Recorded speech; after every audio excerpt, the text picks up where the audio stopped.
ต่อไปตัวการต่อไปทางให้ทางไงนี่คือจริงไง graduation day มวยได้สมัยพวกยมมองให้เด็กสัตว์การเรียนมีเพียบสวัสดิ์สว่างต่อสู้จนจังสมัยยมคือยมผมเข้าไปสมัครจัดขลังมองមាន អារម្មណ៍ធ្វើពីរៀនមែនតើដោយសារពីមុនមកយើងធ្លាប់តែមាន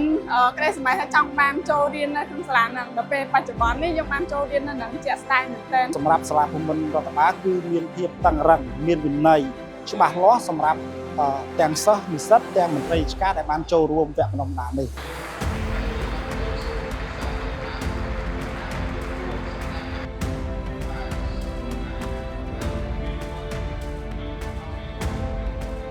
ការរៀនសូត្រនៅទីនេះត្រូវតែមានភាពច្បាស់លាស់មានវិន័យតឹងរ៉ឹងហើយទទួលបានបទពិសោធន៍ជាច្រើនដែល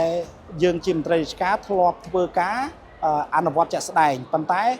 យើងមករៀនទីនេះយើងទទួលបានបទពិសោធន៍ការងារថ្មីមួយចំនួនធំទៀតដែលយើងអត់ធ្លាប់ជួបប្រទះក្នុងការអនុវត្តការងារអញ្ចឹងហើយធ្វើឲ្យមន្ត្រីរាជការក៏ដូចជាសិស្សសិក្ខាកាមទាំងអស់ដែលបានចូលរៀននៅក្នុងសាលាភូមិន្ទរដ្ឋបាលនេះទទួលបានចំណេះដឹងជាច្រើនដែលជាចំណេះដឹងហ្នឹងសុទ្ធសឹងតែជាចំណេះដឹងដែលយើងត្រូវបម្រើប្រជាពលរដ្ឋនៅក្នុងមជ្ឈដ្ឋាននៅក្នុងបរិបទសង្គមបច្ចុប្បន្ននេះពេលដែលមករៀននៅហ្នឹងគឺមានអារម្មណ៍ថាសប្បាយពិបាកអីផ្សេងបូកជាមួយគ្នាឧបមាដូចប្រហែលថ្ងៃមុននេះពួកខ្ញុំទៅតែបញ្ចប់ការទស្សនកិច្ចសិក្សានៅសាលាវិទ្យាល័យព្រែករៀបអញ្ចឹងពីថ្ងៃសុក្រយើងទៅទស្សនកិច្ចសិក្សាថ្ងៃច័ន្ទយើងត្រូវ final defense ព័ត៌មានរបាយការណ៍ហ្នឹងជូនលោកគ្រូឧទ្ទេសអញ្ចឹង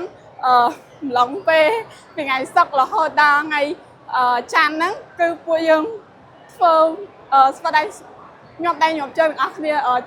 ចូលរួមមួយគ្នាអញ្ចឹងមានអារម្មណ៍ថាវាបន្ទាប់ពីហើយលោកគ្រូគាត់សរសើរអញ្ចឹងទៅពួកយើងមានអារម្មណ៍សប្បាយចិត្តទាំងអស់គួរតាក់ទងជាមួយនឹងអនុស្សាវរីយ៍គឺមានច្រើនដោយសារនៅទីនេះយើងបានជួបជាមួយរៀមច្បងដែលគាត់មកពីបណ្ដាប៉ុស្តិ៍ផ្សេងពួកគាត់បានចូលរួមចែករំលែកគ្នាតាមរយៈការរៀននៅក្នុងថ្នាក់ជាមួយគ្នាក៏ដូចជាមានបទពិសោធន៍ជួបជាមួយលោកគ្រូអ្នកគ្រូដែលគាត់មានបទពិសោធន៍ក្នុងការចែករំលែកយើង